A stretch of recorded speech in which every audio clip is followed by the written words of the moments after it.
Right.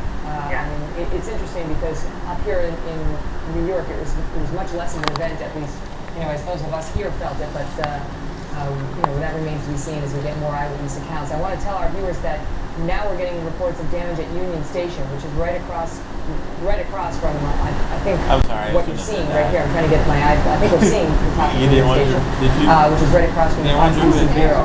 And chunks of the ceiling fell to the ground near the shops on the first floor of Union Station.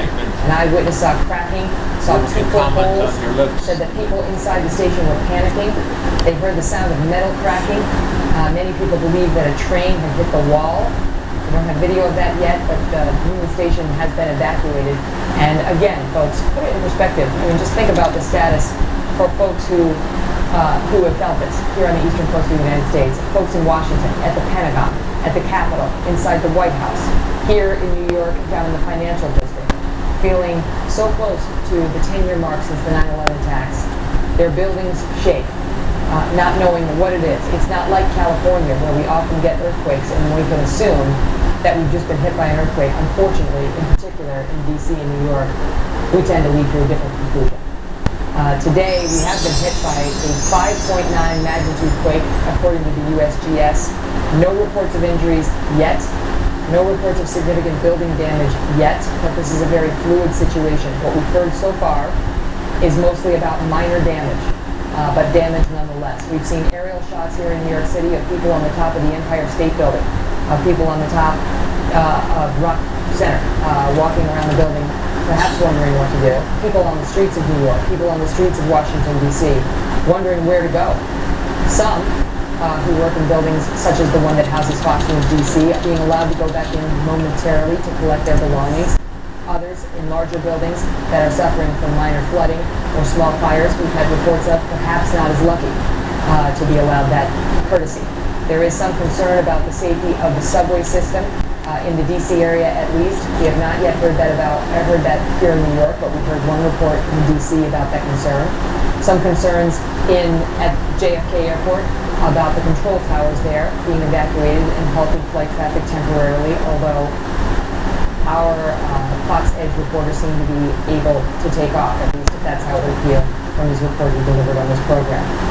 Now we are looking at the Capitol Dome, and on the left, I believe, is the mall in front of the Washington Monument, although you can't really see the monument, but we were told from one D.C. cop basically told one of our producers, and then a different cop told another one of our producers that there was some concern that the Washington Monument may be tilting. Again, that is unconfirmed. It is fluid. Things are just breaking, so bear with us on this. We're trying to get you the information as we know it.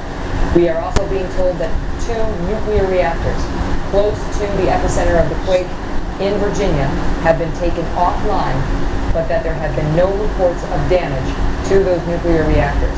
5.9 magnitude quake typically includes property damage, in particular to older buildings that have not been shorn up for such an event. I want to get to Trace Gallagher, who's got new information for us now. Trace. The USGS now has just downgraded this again, making back to 5.8 magnitude, and they're now saying the depth has changed again. First it was about 3.5 miles, and they upgraded it up less than a mile. Now they're saying no, it was about 3.5 miles deep, and it was a 5.8 magnitude. That's the very latest we just got from the USGS. A very important point made by the seismologist you talked to earlier about how these earthquakes are dispersed. The energy in the East Coast is kind of a good news, bad news scenario. Because you had this earthquake down in Virginia, it was felt all the way up in Buffalo, New York, clearly in New York City, because those rocks they have in the East Coast can transmit energy much more efficiently. That's why you had this thing felt over such a vast area. That's the bad news. The good news is because it was so spread out, you didn't have that significant jolting in one specific area that you would have on the West Coast, because normally on the West Coast, you get about 200 miles outside of where the earthquake struck, and that's the extent of it.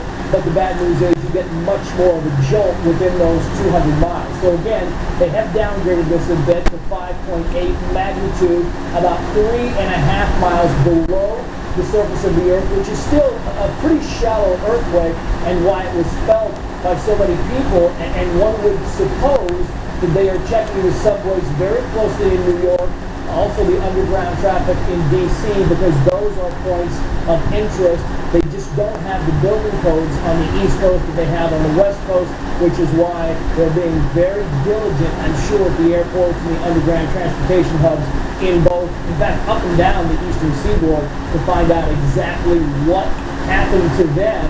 And so my guess would be in both the major cities, or all the major cities up and down the eastern seaboard, today is going to be a travel nightmare when it comes to rush hour, because things are going to be very slow going. It could indeed, although as you were speaking, Trace, this literally just crossed into into my email, which is that the New York City subway service is unaffected for the MTA as of now. That it has not been affected, so that is good news for folks who are trying to get around by subway here in New York City. I do want to report this. This is a major piece of this story. A communication service is extremely spotty and has proven to be really problematic right now. Verizon, Wireless, and AT&T say that their networks are congested as the quake sent people scrambling for their phones. That there's just the Verizon Wireless spokesperson said there's no damage to the company's equipment. It's just volume. It's been a crush of phone calls as folks try to reach their loved ones. Sprint said customers also may be experiencing delays. That is not a huge surprise, although it makes it difficult to reach your family and friends to find out whether they are okay. We have had no reports of injuries here on this broadcast or at Fox News or on the wires, which is good news. Again, no injuries immediately reported.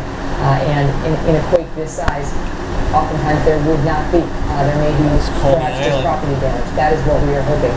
And we are hoping that it is not significant damage at that. Just getting new USGS numbers again. New numbers have not been updated online, but they are 5.89 here, as Trace told us. That the depth is approximately 3.7 miles of this quake. That's a downgrade from 5.9 and 6.0 earlier. The quake 5.9 in magnitude. We are told that the FBI down in Washington, D.C. is conducting what is called accountability checks, trying to figure out who's there and who's accounted for. The perimeter is closed off around the Capitol down in Washington, D.C. The Capitol's been evacuated, as has the Pentagon, as have federal buildings. Folks are being told in the D.C. area not to go back into those federal buildings, and also, at least in some instances, not to go down into the D.C. subway system.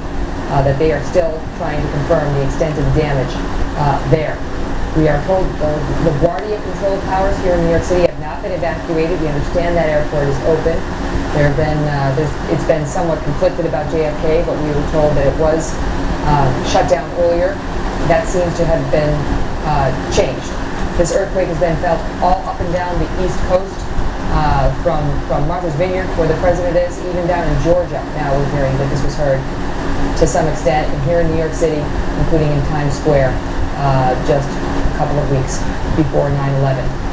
David B. Miller is outside of our New York headquarters. Let's get to him now for the latest there. David Lee.